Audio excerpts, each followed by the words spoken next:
Welcome to Greenlit, your science education channel.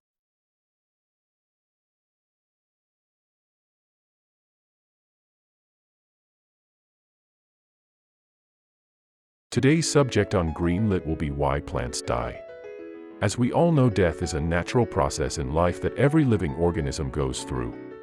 There is beneficial death that does not destroy the whole organism and death that marks the end of an organism's life cycle. In this video, we will focus on the death that destroys the whole organism and ways to prevent plants from dying before their time. But first, let's discuss the general plant phases and some of the essential elements for plant life and longevity. The sporophyte and gametophyte phases. The gametophyte phase, which is considerably smaller and less noticeable, is in charge of creating the gametes that will eventually unite to create a new sporophyte. The sporophyte phase and the gametophyte phase are typically the two separate phases of a plant's life cycle. In most plants, the sporophyte phase, which we commonly think of as the plant itself, is the dominant phase. A plant's life cycle begins with a single seed. Once the seed is planted, germination begins. This process takes place in the proper conditions of warmth, oxygen, and water. After the germination of the seed, the plant enters its vegetative phase. In this phase, it makes roots, stems, and leaves. After the vegetative phase, the plant enters the reproductive phase. It ages and produces flowers or cones that contain the gametes required for reproduction. Pollen is transported to the ovules, fertilization takes place, and zygotes are developed. The zygote matures into an embryo, which then transforms into a seed. When the seed is ready to be planted, it is dispersed in a variety of ways such as animals, wind, and water. After the germination of the seed, the process is repeated. Not all plants have the same life cycle. Depending on the species of the plant, there are differences in the process of the life cycle. Some plants have the ability to produce without the process of asexual fertilization, while other plants rely on the asexual fertilization process. Plant life cycle categories. Plants can be divided into three groups: annuals, biennials, and perennials. Annuals are plants that go through their life cycle in a single year. Within a year, they begin as seeds, become plants, bloom, produce seeds, and pass away. Petunias, marigolds, and corn are some examples of annual plants. Biennials are plants that go through their life cycle in 2 years. Within 2 years, they begin as seeds, develop leaves, and hibernate over the winter season. They create flowers, lay seeds, and pass away in their second year of life. Onions, parsley, and carrots are some examples of biennial plants. Perennials are plants that have a longer lifespan than 2 years. They wither to the ground each winter and reappear in the spring, or will have continuous above-ground growth. Woody and herbaceous plants are some examples of perennials. Herbaceous perennials are non-woody plants that wither to the ground every winter and reappear the following spring from their roots, buried bulbs, rhizomes, or tubers. Hostas, daisies, and peonies are a few examples of herbaceous perennials. Woody perennials, like trees and shrubs, are plants with woody stems that live for an entire season. Some woody perennials are evergreen, which means they keep their leaves all year long. Others are deciduous, which means they lose their leaves every year. Oak trees, roses, and juniper shrubs are a few examples of woody perennials. It's important to remember that environmental elements like climate, soil quality, and the availability of water and nutrients can affect a plant's longevity. The essential elements of plant life. Water is a vital component that promotes plant growth. It assists in the processes of photosynthesis and is the transporter of nutrients. What is photosynthesis? Photosynthesis is the conversion of water, carbon dioxide, and inorganic salts into carbohydrates by using energy from the sun and chlorophyll. This process can be found in the plant kingdom, algae kingdom, and bacteria kingdom. What is carbon dioxide? The gas in the atmosphere known as carbon dioxide, CO2, is colorless and odorless. It is created by breathing out, burning coal or coke, fermenting carbohydrates, and interacting with other acids. Dry ice, carbonated drinks, fire extinguishers, and natural springs are other sources of carbon dioxide.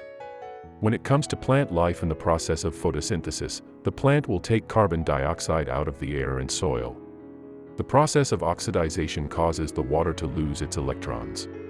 The carbon dioxide is accumulating electrons as it is being reduced. After that, carbon dioxide turns into glucose and water turns into oxygen. The plant releases oxygen into the atmosphere while retaining glucose in its own glucose molecules. What are carbohydrates? Substances made up of lengthy carbon, hydrogen, and oxygen molecule chains. Carbohydrates include cellulose, sugar, and starch. Carbohydrates are crucial for respiration in the human body and for photosynthesis in plants. What is chlorophyll? Chloroplasts, which are tiny organelles found inside plant cells, are there to store solar energy. Chlorophyll, a light-absorbing pigment found in the thylakoid membranes of the chloroplast, is what gives plants their green hue. Chlorophyll absorbs energy from blue and red light waves during photosynthesis while reflecting green light waves, giving the appearance of a green plant. Chlorophyll, which gives leaves and plants their green color, is found in two different forms: chlorophyll A, which is bluish-green, and chlorophyll B, which is dark green.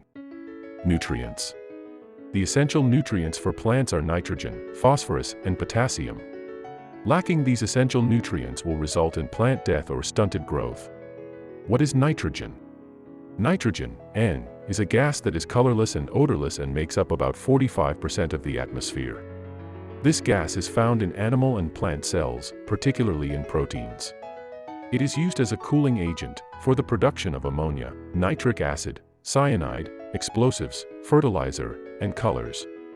Nitrogen is a part of the chlorophyll molecule, which helps plants use photosynthesis to absorb sunlight energy, promoting plant growth and grain yield and guaranteeing that energy is available when and where the plant needs it to maximize output. Nitrogen plays a crucial role within the plant. What is potassium? Potassium, K, is a silvery white metallic element whose compounds are employed in fertilizer and unique hard glasses but which oxidizes quickly in the air. Potassium facilitates photosynthesis, the process by which the carbohydrates and energy required for plant growth are created and transformed. The leaf stomata, which control the plant's water status, are also opened and closed by potassium. What is phosphorus?